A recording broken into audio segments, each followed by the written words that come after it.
ভাই তোর কাছে পাতি লেবু নাই? না দিদি, পাতিলেবু নেই। পাতিলেবু ছিল, এই শেষ হয়ে গেল। এত গরম, গরমে পেটটা খারাপ মনে হচ্ছে, একটু পাতি লেবু হলে ভালো হতো। গরমে পেট খারাপ হয়েছে কেন? কি খেয়েছিলা কালকে যে পেট খারাপ হলো? আরে বলিস না রে, কালকে ভেরি গেছে সে 1.5 হাট একটা ইলিশ মাছ এনেছে। বলেন কি? এমনি রাস্তাতে আসছি কান করে ঝুলাই নিয়ে, হেন কেউ লোক নাই, ভেরি গেতে পুরো বাড়ি অব্দি জিজ্ঞেস করছে মাছটা কত নিল, কত সুন্দর, কিরকম দেখতে, তাকায় রয়েছে। সবাই একই গল্প, মাছ তাকিয়ে থাকবে, তা আবার কি সুন্দর তাকিয়ে আছে মাছ। আমি আনলাম মাছটা পয়সা দিয়ে কিনে, আর সবাই নজর। তাহলে দেখো পেটে নজর লেগেছে, ওই ইলিশ মাছ খেয়েই পেটটা খারাপ হয়েছে, বুঝলে? একটু ফুক ফাক তন্ত্র মন্ত্র করে নাও, একবার পেট ঠিক হয়ে যাবে।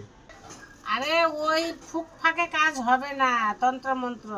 মাছের নজর লেগেছে, সেই নজর আল্লাহ মাছ খেয়েছে আমি, আমার হয়েছে পেট খারাপ। আমার ওই পাতি লেবুর রসটা হলেই আবার ভালো হতো।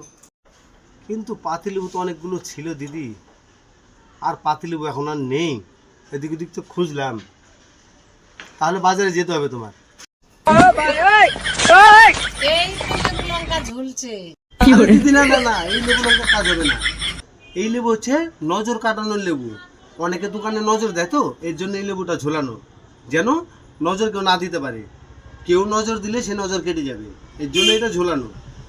আমি এই লেবুটাই নেব। এই বিষ খায় বলে না, আমি এই লেবুটা লোকের নজর কাটে, তো সবজি সবাই নজর এই লেবুতে কাটে, ওই মাছের নজর এই লেবুতেই কাটাবো। আমি এই লেবুটাই, বাবা কি শক্ত, পুরি মাগমা, এটাই নিয়ে ঝুলাবো, এটাতে এই রসটা খাবো করে। কি লোক রে বাবা, এই নজর কাটানোর লেবুটাও ছাড়লো না। আর ওনার সঙ্গে তো মুখলোর আমি পারবো না।